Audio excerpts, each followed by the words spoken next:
হযরত ইব্রাহিম খলিলুল্লাহ আলাইহিস সালাতু ওয়াস সালাম রাসূলুল্লাহ সাল্লাল্লাহু আলাইহি ওয়াসাল্লামকে বললেন, ইয়া রাসূলুল্লাহ, আপনি আমার পক্ষ থেকে আপনার উম্মতকে সালাম পৌঁছেন এবং তাদেরকে বলে দেন জান্নাতের মাটি খুবই উর্বর এবং জান্নাতের পানি খুবই মিষ্ট, কিন্তু জান্নাত তরলতাহীন একচেটিয়াল ময়দান, আর তার গাছ হলো সুবহানাল্লাহ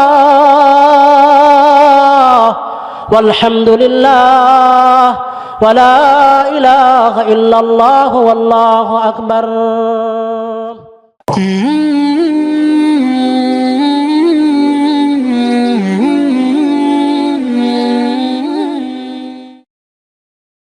السلام عليكم ورحمة الله وبركاته.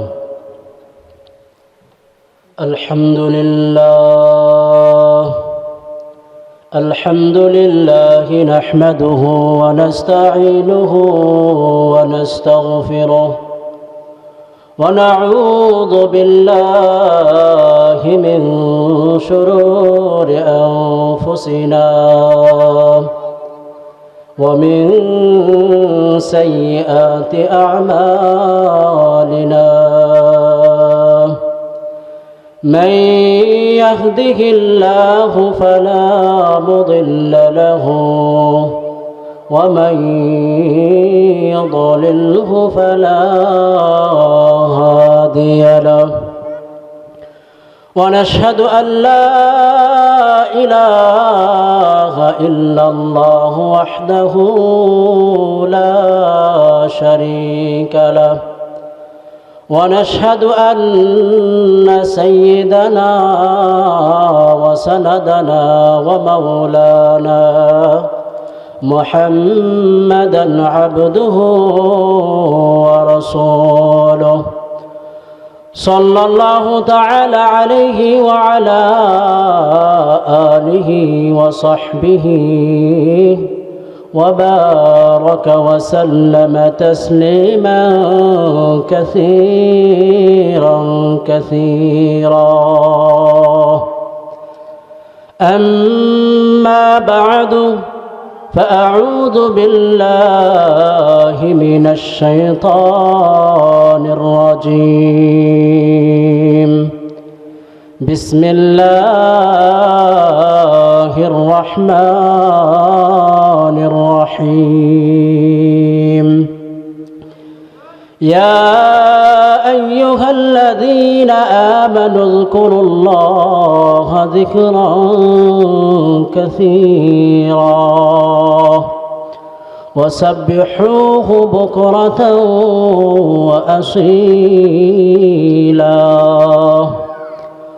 هو الذي يصلي عليكم وملائكته ليخرجكم من الظلمات إلى النور، وكان بالمؤمنين رحيما. وقال رسول الله صلى الله عليه وسلم: لا تقوم الساعة حتى يقال في الأرض الله الله، أو كما قال رسول الله صلى الله عليه وسلم. صدق الله المولانا العظيم وصدق رسوله النبي الكريم، ونحن على ذلك من الشاهدين والشاكرين، والحمد لله رب العالمين. সকলে মুহাব্বতের সাথে দুরূদ ইব্রাহিম পড়ার চেষ্টা করি। আল্লাহুম্মা সাল্লি আলা মুহাম্মাদ ওয়া আলা আলি মুহাম্মাদ كما صليت على إبراهيم وعلى آل إبراهيم إنك حميد مجيد.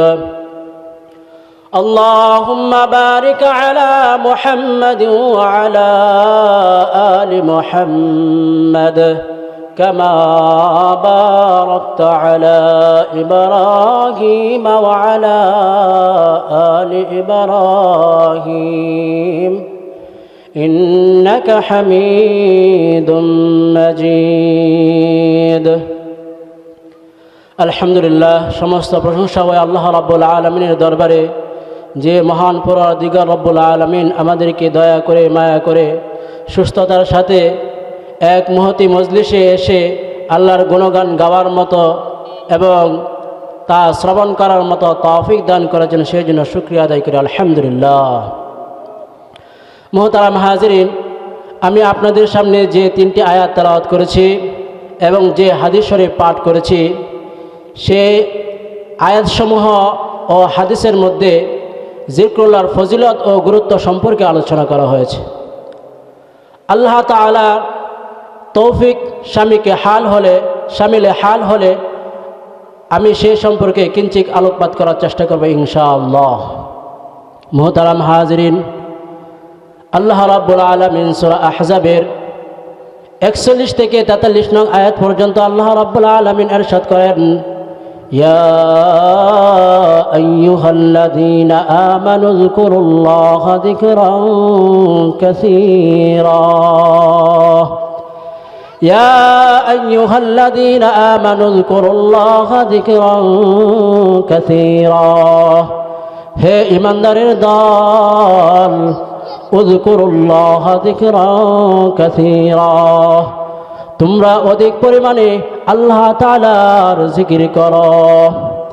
ওয়াসাব্বিহুহু বুকরাতাও ওয়া আসীলা, এবং সকাল বিকাল আল্লাহ তাআলার পবিত্রতা ও মহিমা ঘোষণা করো। হুয়াল্লাযী ইউসাল্লি আলাইকুম ওয়া মালাইকাতুহু লিইখরিজাকুম মিনাজ-যুলুমাতি ইলান-নূর। হুয়াল্লাযী, আল্লাহ তাআলা হলেন সেই সত্তা, আল্লাযী ইউসাল্লি আলাইকুম, যিনি তোমাদের প্রতি রহম করেছেন, ওয়া মালাইকাতুহু, এবং আল্লাহ তাআলার ফেরেশতাগণ তোমাদের জন্য রহমতের দোয়া করেন। কেন? লিইখরিজাকুম মিনাজ-যুলুমাতি ইলান-নূর, যেন তোমাদেরকে অন্ধকার থেকে আলোর পথে নিয়ে আসতে পারেন, যেন তোমাদেরকে গুমরাহি থেকে হেদায়েতের দিকে নিয়ে আসেন। ওয়া কানা বিল মুমিনিনা রহিমা, আর আল্লাহ তাআলা মুমিন বান্দাদের প্রতি পরম দয়ালু। মুহতারাম হাজিরিন, আল্লাহ রাব্বুল আলামিন উক্ত আয়াতে মুমিন বান্দাদেরকে বেশি বেশি জিকির করার নির্দেশ প্রদান করেছেন। কিন্তু আল্লাহ রাব্বুল আলামিন কি পরিমাণ জিকির করতে হবে সে সম্পর্কে আল্লাহ রাব্বুল আলামিন তার পরিমাণ আল্লাহ রাব্বুল আলামিন কি করেন নাই, নির্ধারণ করেন নাই। মুহতারাম হাজিরিন, আল্লাহ রাব্বুল আলামিন জিকির ব্যতীত বান্দার প্রতি এমন কোনো ইবাদতের হুকুম আরোপ করেন নাই যার কোনো পরিমাণ বা পরিধি নির্ধারণ করেন নাই। আল্লাহ রাব্বুল আলামিন বান্দাদের উপর 5 ওয়াক্ত নামাজ ফরজ করেছেন, তার সময় নির্দিষ্ট করেছেন, তার পরিমাণও নির্দিষ্ট করেছেন। আল্লাহ রাব্বুল আলামিন বান্দাদের উপর রোজাকে ফরজ করেছেন, তার সময় নির্দিষ্ট করেছেন, তার পরিমাণও নির্দিষ্ট করেছেন। আল্লাহ রাব্বুল আলামিন বান্দাদের উপর হজকে ফরজ করেছেন, তার সময়ও নির্দিষ্ট করেছেন এবং তার স্থানও নির্ধারণ করেছেন। আল্লাহ রাব্বুল আলামিন বান্দাদের উপর যাকাতকে ফরজ করেছেন, তার সময়ও নির্দিষ্ট করেছেন এবং তার পরিমাণও নির্ধারণ করেছেন। কিন্তু জিকির হলো এমন এক ইবাদত, জিকির হলো এমন এক ইবাদত যার কোনো সময় নির্ধারণ নাই, যার কোনো পরিমাণ নির্ধারণ নাই, যার কোনো পরিমাণ নির্ধারণ নাই, এমনকি যার জন্য কোনো অজু শর্ত নয়। অজুর সাথে হোক, বিনা অজুতে হোক, ঘরে হোক, মসজিদে হোক, রাস্তায় হোক, সফর অবস্থায় হোক, সুস্থ অবস্থায় হোক, অসুস্থ অবস্থায় হোক, দিনে হোক রাতে হোক, সর্বাবস্থায় আল্লাহ তাআলার জিকিরের নির্দেশ প্রদান করা হয়েছে। শুধুমাত্র নির্দিষ্ট কিছু ওয়াজিফা, নির্দিষ্ট কিছু মামুলাত আদায় করার দ্বারা জিক্রে কাসির হবে না, বরং চলতে ফিরতে, উঠতে বসতে, জোরে আসতে জিক্রে কলবি বা জিক্রে লিসানি চালু থাকতে হবে, তাহলেই কেবল জিক্রে কাসির হবে। তাই তো আজিজুল হাসান মজজুব রহমতুল্লাহ আলাইহি ঠিকই বলেছেন, পেহলো মে জব তক কলব রহে और तन में जब तक जन रहे, लब पे तेरा ही याद रहे और दिल में तेरा ही ध्यान रहे, अब तो रहे बस तादम आखिर वरदे ज़बाई मेरे इलाही ला इलाहा इल्लल्लाह ला इलाहा इल्लल्लाह ला इलाहा इल्लल्लाह मुहम्मदुर रसूलुल्लाह।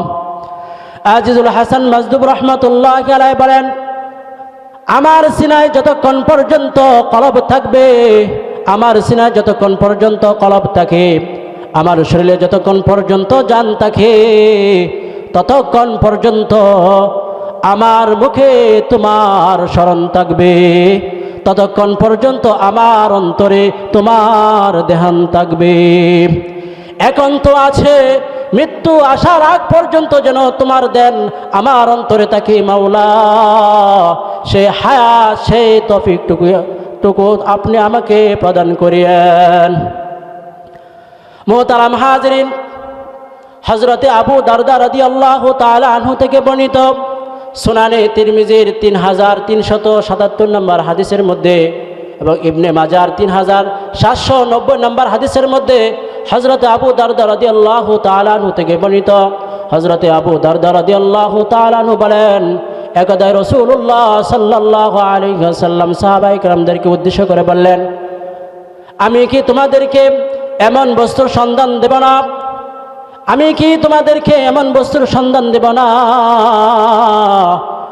যা তোমাদের যাবতীয় আমল হতে উত্তম, তোমাদের মালিকের নিকট সর্বাধিক গ্রহণযোগ্য, তোমাদের আমল বৃদ্ধিকারী, তোমাদের আমল বৃদ্ধিকারী, তোমাদের মর্যাদা বৃদ্ধিকারী, আল্লাহর রাস্তায় স্বর্ণরূপা দান করার চেয়ে শ্রেয়, আল্লাহর রাস্তায় জিহাদের উদ্দেশ্যে বের হয়ে শত্রুদের বিপক্ষে মোকাবেলা করে শত্রুদেরকে প্রতিহত করা, তাদেরকে নিহত করা এবং নিজে শাহাদাত বরণ করার চেয়েও শ্রেষ্ঠ। সাহাবায়ে কেরাম রাদিয়াল্লাহু তাআলা আনহুম বললেন, অবশ্যই সে আমলটি ঠিক। আল্লাহ রাসূল সাল্লাল্লাহু আলাইহি ওয়াসাল্লাম বললেন, যিকরুল্লাহি আযজা ওয়া জাল্লা, মহিয়ান গরিয়ান আল্লাহ পাকের জিকির, অর্থাৎ সবচেয়ে উত্তম আমল হলো আল্লাহ তাআলার জিকির।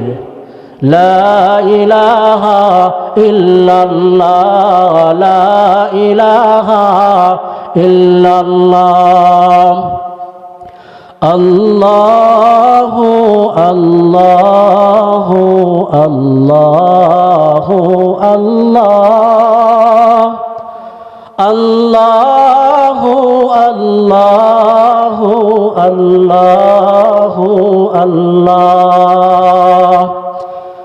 الصبح بدا من طلعته والليل دجى من وفراته فاق الرسول فضلا وعلا أهدى سبل بدلالته الله الله الله الله الله الله الله الله كنز الكرم مولى النعم هادي الأمم لشريعته سعتي الشجر نطق الحجر شق القمر بإشارته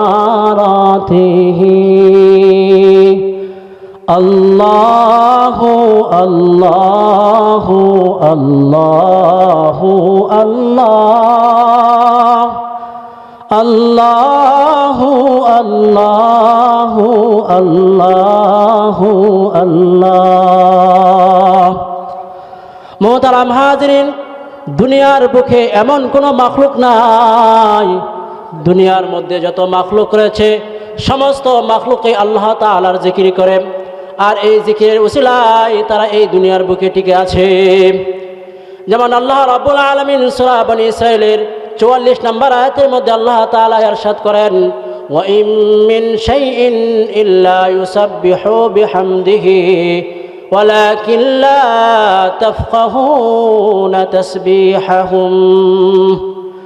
দুনিয়ার বুকে এমন কোনো মাখলুক নেই যারা তার প্রশংসা সহ মহিমা ও পবিত্রতা ঘোষণা করে না, বরং দুনিয়ার মধ্যে যত মাখলুক রয়েছে সমস্ত মাখলুকই আল্লাহ তাআলার পবিত্রতা এবং মহিমা ঘোষণা করে, কিন্তু তোমরা তাদের তাসবিহ বুঝো না। বর্ণিত আছে যে প্রবাহমান প্রাণীও আল্লাহ তাআলার জিকির করে, পানির প্রবাহমানতা যখন বন্ধ হয়ে যায় তখন পানির জিকির বন্ধ হয়ে যায়, তখন পানি আর নাপাকি বহন করতে পারে না। তাই আবদ্ধ পানিতে যখন নাপাকি পড়ে তখন পানিটা নাপাক হয়ে যায়। এমনিভাবে পবিত্র কাপড় এবং পরিচ্ছন্ন কাপড়ও আল্লাহ পাকের জিকির করে। তাই তো দেখা যায় যখন কাপড়টা ময়লা হয়ে যায় তখন মনটা খারাপ হয়ে যায়, আর কাপড়টা যখন পরিষ্কার পরিচ্ছন্ন থাকে তখন মনটা প্রফুল্ল থাকে। এটাই হলো জিক্রুল্লাহর আসর বা জিক্রুল্লাহর প্রভাব। এমনকি গাছপালা তরলতা পর্যন্ত আল্লাহ পাকের জিকির করে। বুখারী শরীফের মধ্যে এবং মুসলিম শরীফের মধ্যে আসে, আল্লাহ রাসূল সাল্লাল্লাহু আলাইহি ওয়াসাল্লাম একদা এই দুটি কবরের পাশ দিয়ে যাইতেছিলেন। যাওয়ার পথে আল্লাহ রাসূল সাল্লাল্লাহু আলাইহি ওয়াসাল্লাম বললেন, এই দুই কবরবাসীকে আযাব প্রদান করা হচ্ছে। অতঃপর আল্লাহ রাসূল সাল্লাল্লাহু আলাইহি ওয়াসাল্লাম নিজ হাতে ওই খেজুরের ডালটাকে দ্বিখণ্ডিত করে দুটি কবরের মধ্যে গেড়ে দিলেন এবং বললেন, যতদিন পর্যন্ত এই ডালগুলো তরতাজা থাকবে ততদিন পর্যন্ত এই দুটি কবরের মধ্যে আযাব হবে না। সুবহানাল্লাহ। তাহলে বোঝা গেল যে সমস্ত মাখলুকই আল্লাহ তাআলার জিকির করে, আর এই জিকিরের উসিলায় কবরে আযাব পর্যন্ত হালকা হয়ে যায়। সুবহানাল্লাহ। লা ইলাহা ইল্লাল্লাহ, লা ইলাহা ইল্লাল্লাহু মুহাম্মাদুর রাসূলুল্লাহ। মুহতারাম হাজিরিন, ইবাদতের সমস্ত ইবাদতের রূহ হলো জিক্রুল্লাহ। যাবতীয় ইবাদতের রূহ হলো জিক্রুল্লাহ। মানুষের মধ্যে রূহ থাকলে মানুষকে যেরকমভাবে জীবিত বলে, ঠিক তদ্রূপ কুল কায়নাতেরও রূহ আছে, সেই রূহটি হলো জিক্রুল্লাহ। মানুষের মধ্যে রূহ না থাকলে মানুষকে যেমন মুর্দা বলে, মানুষ যখন মারা যায় তখন তাকে দাফন করা হয়। দাফন করার পরে তার শরীর পচে গলে হাড্ডিগুলো মাটির সাথে মিশে যায়, ঠিক তদ্রূপ কুল কায়নাতেরও কি আছে, রূহ আছে, সেটি হলো জিক্রুল্লাহ। যতদিন পর্যন্ত এই দুনিয়ার বুকে জিক্রুল্লাহ অবশিষ্ট থাকবে ততদিন পর্যন্ত এই দুনিয়া তার আপন অবস্থায় চলতে থাকবে। আর যখনই জিক্রুল্লাহ বন্ধ হয়ে যাবে, যেদিন এই দুনিয়ার বুকে জিকির থাকবে না, আল্লাহর নাম উচ্চারণকারী কেউ থাকবে না, তখন এই পৃথিবীর মৃত্যু ঘটবে, আসমান ভেঙে পড়বে, চন্দ্র চন্দ্র সূর্য তারকা নক্ষত্ররাজি সবগুলো কষে কষে পড়বে, পাহাড় চূর্ণ দুরিত তোলার নেন চূর্ণ বিচূর্ণ হয়ে যাবে, মাটি কাদার সাথে কাদা মাটির সাথে মিশে যাবে, পৃথিবীর মৃত্যু ঘটবে, কিয়ামত সংঘটিত হয়ে যাবে। তাই তো আল্লাহ রাসূল সাল্লাল্লাহু আলাইহি ওয়াসাল্লাম বলেছেন, লা তাকুমু সাআহ, কিয়ামত ততদিন পর্যন্ত সংঘটিত হবে না যতদিন পর্যন্ত হাত্তা ইউকালা ফিল আরদি আল্লাহ আল্লাহ, যতদিন পর্যন্ত এই দুনিয়ার বুকে একজন আল্লাহ আল্লাহ বলনেওয়ালা অবশিষ্ট থাকবে ততদিন পর্যন্ত কিয়ামত সংঘটিত হবে না। তো মোহতারাম হাজরিন, আমরা বুঝতে পারলাম এই দুনিয়াটা টিকে আছে আল্লাহওয়ালাদের উসিলায়, কিন্তু আমাদের সর্বস্তরের লোকদের দাবি হলো আমরা এই দুনিয়াকে টিকে রেখেছি। কৃষকদের দাবি হলো আমরা এই দুনিয়াকে টিকিয়ে রেখেছি, আমরা যদি কৃষিকাজ না করতাম তাহলে মানুষ না খেয়ে মারা যেত, সুতরাং এই দুনিয়াকে আমরাই টিকিয়ে রেখেছি। ব্যবসায়ীদের দাবি হলো এই দুনিয়াকে আমরাই টিকিয়ে রেখেছি, আমরা যদি ব্যবসা না করতাম, দেশ বিদেশে যদি মালামাল আনা নেওয়া না করতাম তাহলে মালগুলো পচে ধ্বংস হয়ে যাইত, সুতরাং এই দুনিয়াটাকে আমরাই টিকিয়ে রেখেছি। ইঞ্জিনিয়ারদের দাবি হলো এই দুনিয়াটা আমরা টিকে রেখেছি, কারণ আমরা যদি ঘর বাড়ি নির্মাণ না করতাম তাহলে মানুষ বসবাস করতে পারতো না, সুতরাং আমাদের ওসিলায় এই দুনিয়াটা টিকে আছে। ডাক্তারদের দাবি হলো এই দুনিয়াটা আমরা টিকে রেখেছি, আমরা যদি চিকিৎসা না করতাম তাহলে মানুষ মারা যাইত, সুতরাং এই দুনিয়াটা আমরা টিকে রেখেছি। রাজনীতিবিদদের দাবি হলো এই দুনিয়াটা আমরা টিকে রেখেছি, আমরা যদি প্রশাসন ঠিক না রাখতাম তাহলে দুনিয়ার কোনো নিয়ম কানুনই ঠিক থাকতো না, সুতরাং এই দুনিয়াটাকে আমরা টিকে রেখেছি। কিন্তু আল্লাহ রাব্বুল আলামিন বলেন, ও বনি আদমের দল, তোমাদের সকলের দাবি মিথ্যা, বরং এই দুনিয়াটাকে টিকে রেখেছে আমার নাম উচ্চারণকারীগণ। তাই তো রাসূলুল্লাহ সাল্লাল্লাহু আলাইহি ওয়াসাল্লাম বলেছেন, লা তাকুমুস সাআহ হাত্তা ইউকালা ফিল আরদি আল্লাহ আল্লাহ। মোহতারাম হাজরিন, আল্লাহ ওয়ালাদের রাজত্ব হলো অসীম, আর দুনিয়ার রাজা বাদশাদের রাজত্ব হলো সীমিত। এই দুনিয়ার বুকে যারা রাজত্ব করেন তাদের রাজত্ব হলো সীমিত, আর আল্লাহওয়ালাদের রাজত্ব হলো অসীম, তাদের কোনো সীমা নেই। হযরতে বাইজিদ বুস্তামি রহমাতুল্লাহি আলাইহি তিনি বহুত বড় একজন আল্লাহওয়ালা বুজুর্গ ছিলেন। একদাই তিনি আল্লাহ তাআলার মারিফতে তিনি মগ্ন হয়ে গেলেন, আল্লাহ তাআলার মারিফতের নেশায় তিনি মগ্ন হয়ে গেলেন। তো ওনার মুখ থেকে উচ্চারিত হলো, মুলকি আযামু মিন মুলকিল্লাহ, মুলকি আযামু মিন মুলকিল্লাহ। ওগো আল্লাহ, আমার রাজত্ব আল্লাহ রাজত্বের চেয়ে বড়। মুলকি আযামু মিন মুলকিল্লাহ, আমার রাজত্ব আল্লাহর রাজত্বের চেয়ে বড়। এই বাক্য যখন হযরত বাইজিদ বুস্তামি রহমাতুল্লাহি আলাইহির মুখ থেকে উচ্চারিত হলো, ওনার মুরিদানগণ পেরেশান। তারা বলতেছে, হায় হায়, আমাদের পীর সাহেবের মুখ থেকে কালেমে কুফর উচ্চারিত হচ্ছে, কালেমে কুফর উচ্চারিত হচ্ছে, কালেমে কুফর উচ্চারিত হচ্ছে, হায় হায় কি করি এখন। অতঃপর যখন বাইজিদ বুস্তামি রহমাতুল্লাহি আলাইহির স্বাভাবিক অবস্থা ফিরে আসলো, অতঃপর যখন বাইজিদ বুস্তামি রহমাতুল্লাহি আলাইহির স্বাভাবিক অবস্থা ফিরে আসলো, তখন মুরিদানগণ বললেন, ওগো আমার পীর সাহেব, ওগো আমাদের পীর সাহেব, আপনার মুখ থেকে তো কালেমে কুফর উচ্চারিত হয়েছে। তখন বাইজিদ বুস্তামি রহমাতুল্লাহি আলাইহি বললেন, কালেমে কুফর উচ্চারিত হচ্ছে, কেন তোমরা তাকে শাস্তি প্রদান করলে না? এরকম ব্যক্তি তো ক্ষমা পাওয়ার যোগ্য নয়। পরবর্তীতে তোমরা যদি কারো মুখ থেকে, আমার মুখ থেকে যদি তোমরা কালেমে কুফর শুনতে পাও, তাহলে তাকে সঙ্গে সঙ্গে শাস্তি প্রদান করবে।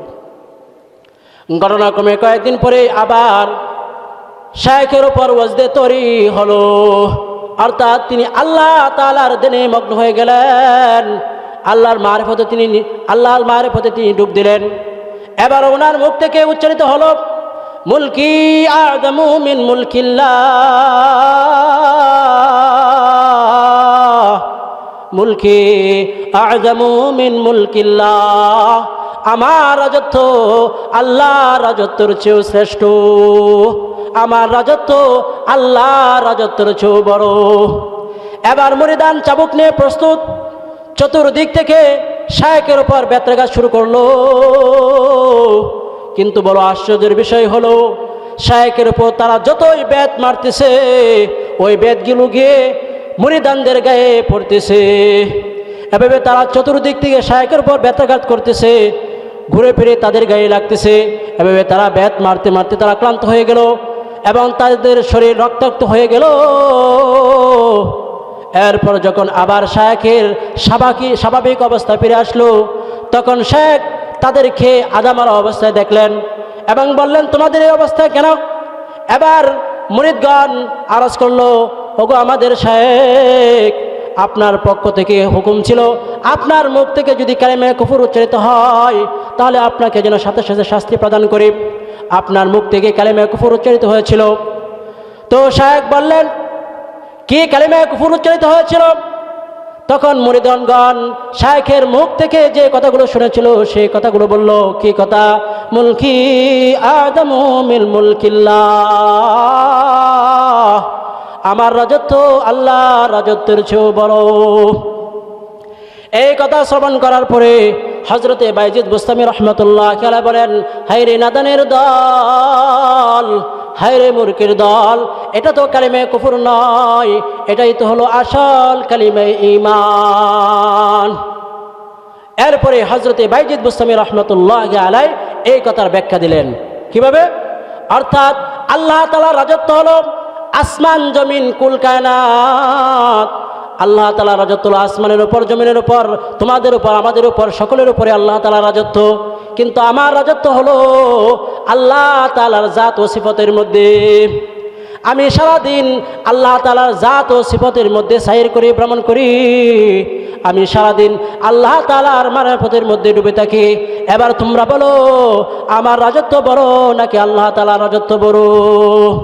মোহতারাম হাজিরিন, আল্লাহওয়ালাদের মুখ থেকে অনেক সময় আল্লাহওয়ালাগণ যখন আল্লাহর দিনে মগ্ন থাকেন, তখন ওনাদের মুখ থেকে অনেক সময় এমন বাক্য চলে আসে যে বাক্যের মর্মার্থ বোঝা সাধারণ মানুষের জন্য কষ্টকর হয়ে যায়, যেটাকে বলা হয় ফানা ফিল্লাহ, আল্লাহর দিনে শেষ হয়ে যাওয়া, বিলীন হয়ে যাওয়া। আল্লামা রুমির ভাষায়, মান্তু সুদাম তু মানসুদি, মান্তন সুদাম তু মানসুদাম, মান্তন সুদাম তু জনসুদি, তাবাদ আজা কিসে না গুয়াত, মন্দিগারাম তু দিগারি। আল্লামা রুমি রহমতুল্লাহ আলাইহি বলেন, মান্তু সুদম, আমি তোমার, তুমি আমার, আমি তোমার শরীর, তুমি আমার জান। এরপরে কেউ যেন না বলতে পারে যে তুমি ভিন্ন এবং আমি ভিন্ন। মোহতারাম হাজিরিন, দুনিয়ার রাজা বাদশাদের রাজত্ব হলো মানুষের শারীরিক অবয়বের উপর, মানুষের শরীরের উপর। আর আল্লাহ তাআলা, আল্লাহওয়ালাদের রাজত্ব হলো মানুষের কলবের মধ্যে। হুজ্জাতুল ইসলাম হযরত মাওলানা কাসেম নানুতুবি রহমতুল্লাহি আলাইহি একদায় দারুল উলুম দেওবন্দের সাত্তা মসজিদে বসা ছিলেন। এমন সময় মুজাফফরনগর থেকে একজন ব্যবসায়িক হযরতে কাসেম নানুতুবি রহমতুল্লাহি আলাইহি দরবারে কিছু টাকা নিয়ে আসলো। রসুল কিছু টাকা নিয়ে আসলো হুজুরকে হাদিয়া দেওয়ার জন্য। সে তো হুজুরকে হাদিয়া দিবে ঠিকই, কিন্তু তার অন্তরের মধ্যে আমিত্ব ছিল, অহংকার ছিল যে শায়েখ আমাকে বাহবা জানাবে, আমাকে বিশেষ কদর মর্যাদা করবে। এই মনোভাব যখন তার অন্তরের মধ্যে লালায়িত হচ্ছিল, তখন হযরত কাসেম নানুতুবি রহমতুল্লাহি আলাইহি মুরিদের অন্তরের অবস্থা বুঝতে পারলেন। বোঝার পরে উনি সালামের উত্তর দিয়ে ওনার মুখকে ফিরিয়ে নিলেন। ফিরে নেওয়ার পরে মুরিদ আবার শায়েখের দিকে ফিরল, শায়েখ আবার মুখ ফিরে নিলেন। এভাবে কয়েকবার মুখ ফেরানোর পরে ওই ব্যক্তি নিরুপায় হয়ে চলে গেল। কিন্তু যাওয়ার সময় শায়েখের জুতাগুলো যে ওই দরজার সামনে ছিল, ওই জুতাগুলোর মধ্যে টাকাগুলো রেখে সে চলে গেল। গণনাক্রমে শায়েখ যখন বের হবেন, বের হওয়ার সময় যখন তিনি জুতা পায়ে দিবেন তখন পায়ে জুতা ঢুকতেছে না, কারণটা কি? অতঃপর শায়েখ জুতা উঠিয়ে দেখলেন জুতা ভর্তি টাকা। সুবহানাল্লাহ। মুহতারাম হাজিরিন, দুনিয়ার রাজা বাদশাদের রাজত্ব হলো মানুষের শরীরের উপর, আর আল্লাহওয়ালাদের রাজত্ব হলো মানুষের কলবের উপর। কারণ কি? আল্লাহওয়ালারা সর্বাবস্থায় আল্লাহ তাআলার জিকিরে মগ্ন থাকেন। এই কারণেই তো হযরত মাওলানা আজিজুল হাসান মজদুব রহমতুল্লাহ আলাইহি যথার্থ বলেছিলেন, पहलू में जब तक कल्ब रहे और तन में जब तक जन रहे, लब पे तेरा ही याद रहे और दिल में तेरा ही ध्यान रहे। अब तू रहे बस तादम आखिर और दे ज़बा तू मेरे इलाही, ला इलाहा इल्लल्लाह, ला इलाहा इल्लल्लाह। मोहतरम हाजिरीन, ला इलाहा इल्लल्लाहर ওজন কতটুকু? লা ইলাহা ইল্লাল্লাহর ওজন কতটুকু তার প্রমাণ হলো হাদিসের মধ্যে আসে, হযরতে মুসা আলাইহিস সালাতু ওয়াস সালাম একদা আল্লাহ তাআলার কাছে দোয়া করলেন, ওগো আল্লাহ, আপনি আমাকে এমন দোয়া ওজিফা শিখিয়ে দেন যে দোয়ার মাধ্যমে আপনার নৈকট্য অর্জন করতে পারি। জবাব আসলো, হে মুসা, তুমি বেশি বেশি করে লা ইলাহা ইল্লাল্লাহর জিকির করতে থাকো। মুসা আলাইহিস সালাতু ওয়াস সালাম জবাবে বললেন, ওগো আল্লাহ, এই জিকির তো সবাই করে, আমি তো আপনার কাছে আবদার করেছিলাম এমন বিশেষ দোয়া এবং ওজিফা শিখিয়ে দেবেন যে দোয়াটা শুধুমাত্র আমি করব আর এটার দ্বারা শুধুমাত্র বিশেষত্ব আমি গ্রহণ করব। তখন জবাব আসলো, হে মুসা, 7 আসমান এবং জমিনকে যদি এক পাল্লায় রাখা হয় আর লা ইলাহা ইল্লাল্লাহকে যদি আরেক পাল্লা রাখা হয়, তাহলে লা ইলাহা ইল্লাল্লাহর পাল্লাটাই ভারী হয়ে যাবে। সুবহানাল্লাহ, লা ইলাহা ইল্লাল্লাহ। আমরা সবাই মুহাব্বতের সাথে বেশি বেশি জিকির করি, লা ইলাহা ইল্লাল্লাহ, লা ইলাহা ইল্লাল্লাহ, লা ইলাহা ইল্লাল্লাহ মুহাম্মাদুর রাসূলুল্লাহ। মুহতারাম হাজিরিন, এখন একদল বের হয়েছে, তারা বলে আল্লাহ আল্লাহ জিকির নাকি জায়েজ নাই, তারা বলে আল্লাহ আল্লাহ জিকির নাকি জায়েজ নাই।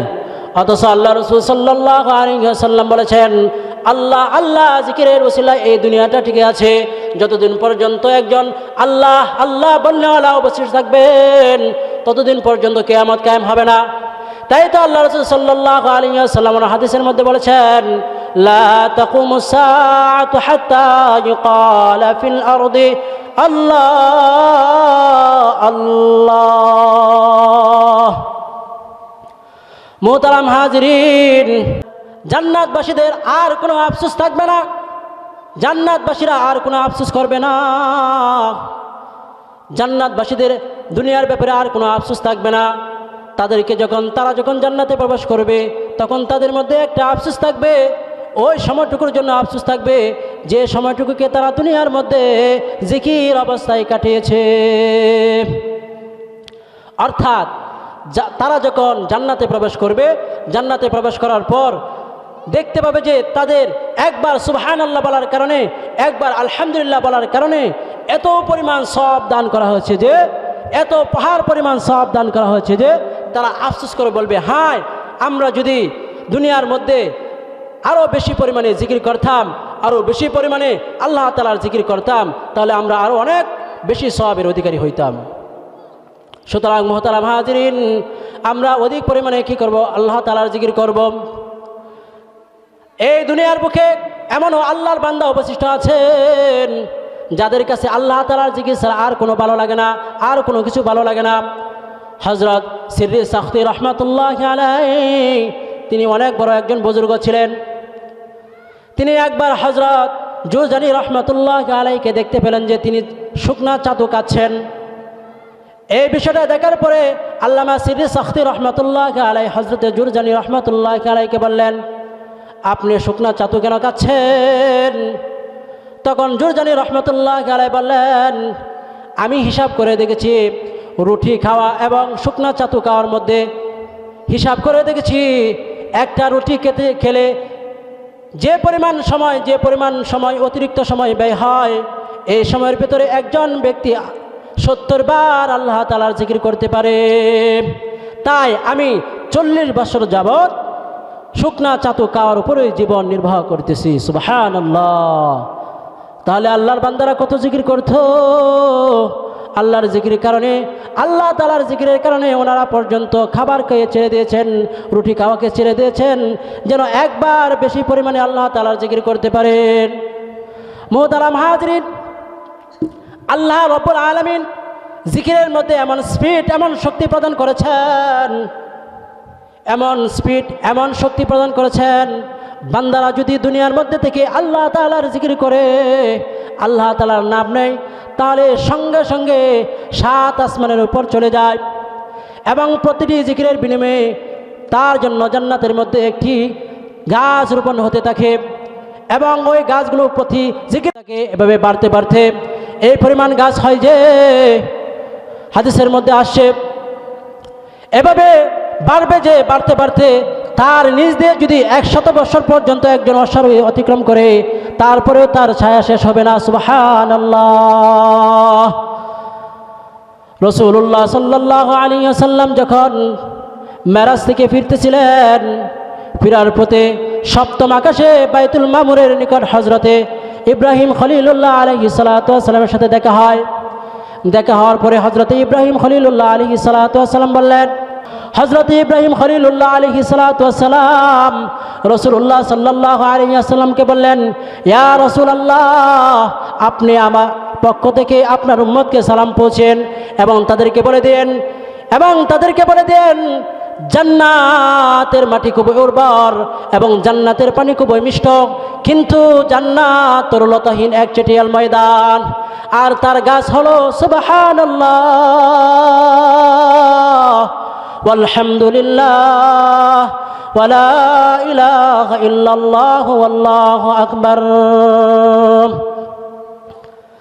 আল্লাহ তুমি দয়ার সাগর রহমানুর রহিম, তোমার দয়ায় পূর্ণ আমার সারা নিশিদিন, তোমার দয়ায় পূর্ণ আমার সারা নিশিদিন। আল্লাহ তুমি দয়ার সাগর রহমানুর রহিম, তোমার দয়ায় পূর্ণ আমার সারা নিশিদিন। তোমার কাছে সকল চাওয়া দুদিন আগে পরে, তোমার কাছে সকল পাওয়া সবই তোমার তরে। তোমার পথে চললে সবাই আসবে যে সুদিন, তোমার দয়ায় পূর্ণ আমার সারা নিশিদিন, তোমার দয়ায় পূর্ণ আমার সারা নিশিদিন।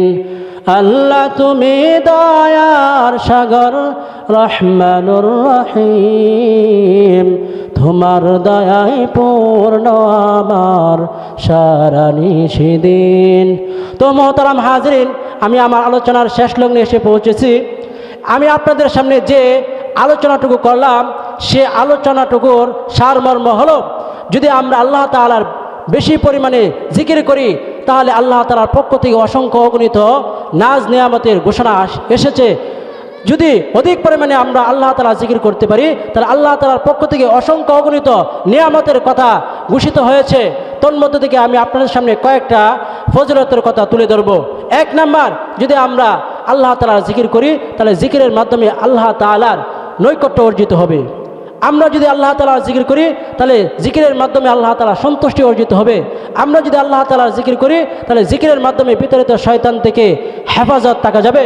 যদি আমরা আল্লাহ তাআলার জিকির করি তাহলে জিকিরের মাধ্যমে আল্লাহ তাআলার মারিফত হাসিল হবে। আমরা যদি আল্লাহ তাআলার জিকির করি জিকিরের মাধ্যমে আল্লাহ তাআলার মারিফত লাভ হবে। আমরা যদি আল্লাহ তাআলার জিকির করি জিকিরের মাধ্যমে অন্তর থেকে মরিচা দূর হবে। আমরা যদি আল্লাহ তাআলার জিকির করি জিকিরের মাধ্যমে রিজিকের মধ্যে প্রশস্ততা লাভ করবে। আমরা যদি আল্লাহ তাআলার জিকির করি তাহলে জিকিরের মাধ্যমে আল্লাহ তাআলা আমাদেরকে জাহান্নামের আযাব থেকে মুক্তি দান করবেন। আমরা যদি জিকির করি তাহলে জিকিরের মাধ্যমে আমরা কবরের আযাব থেকে রেহাই পাব। তাই আল্লাহ রাসূল সাল্লাল্লাহু আলাইহি ওয়াসাল্লাম বলেছেন,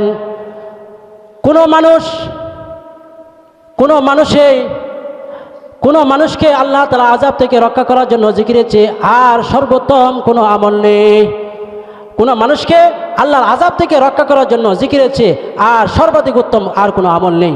তাই মুহতারাম হাজরিন, আমরা সর্ব অবস্থায় কী করবো? আল্লাহ তাআলার জিকির করব। সর্ব অবস্থায় আল্লাহ তাআলা গুণগান গাবো। কারণ কার কখন মৃত্যু চলে আসে, কার কখন মৃত্যুর পরোয়ানা চলে আসে কেউ বুঝতে পারবে না, কেউ জানতে পারবে না। কারণ মৃত্যু অবধারিত। আল্লাহ তাআলা নিজে বলেছেন, কুল্লু নাফসিন যায়িকাতুল মাউত, প্রত্যেক প্রাণী কী করে মৃত্যুর স্বাদ আস্বাদন করবে। তাই আমরা সর্ব অবস্থায় মৃত্যুর প্রস্তুতি গ্রহণ করব। সর্ব অবস্থায় আমরা বেশি বেশি করে জিকির করব। রঙিন এই পৃথিবী ছাড়িতে হইবে, সাদেরই দেহ মাটিতে খাইবে, শূন্য হবে জিন্দিগানি, কার লাগিয়া এত মায়া এত চোখের পানি রে মন, কার লাগিয়া এত মায়া এত চোখের পানি। সন্ধ্যা হলে ডুবিবে বেলা, সঙ্গ হবে ভবেরি খেলা, কেউ বা দিবে আখিরি গোসল, কেউ বা দিবে আখিরি গোসল, কেউ বা আনবে আতর দানি, কার লাগিয়া এত মায়া এত চোখের পানি রে মন, কার লাগিয়া এত মায়া এত চোখের পানি।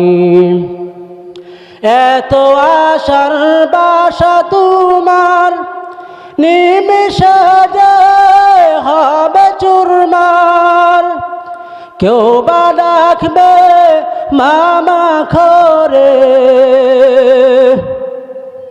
কেউ বা ডাকবে মামা খরে, সারা তো দিবে না জননী, কার লাগিয়া এত মায়া এত চোখের পানি রে মন, কার লাগিয়া এত মায়া এত চোখের পানি। রঙিন এই পৃথিবী ছাড়িতে হইবে, সাদের দেহ মাটিতে খাইবে, শূন্য হবে জিন্দিগানি, কার লাগিয়া এত মায়া এত চোখের পানি রে মন, কার লাগিয়া এত মায়া এত চোখের পানি। আসসালামু আলাইকুম ওয়া রাহমাতুল্লাহি ওয়া বারাকাতুহু।